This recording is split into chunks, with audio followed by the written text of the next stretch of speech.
6:50 na mga kapatid ng hapon. Yun o, tingnan yung kanluran.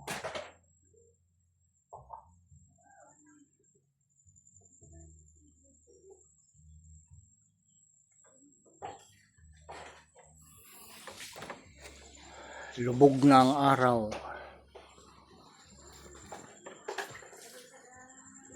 Tapos na naman yung maghapon. Pero linggo ngayon mga kapatid.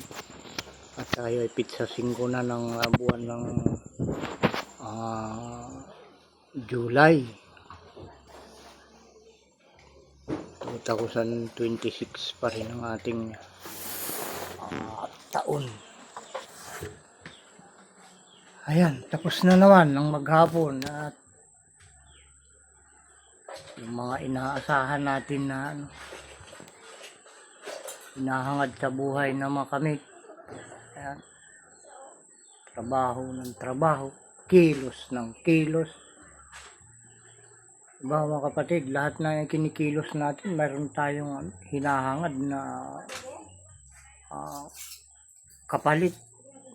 O mayroon tayong inaasahan na gustong tapusin. Yun yung ating mga inaasahan sa araw-araw na ating mga ginagawa. Tayo ay tatanggap ng ayon sa ating mga mabubuti naman na ginagawa.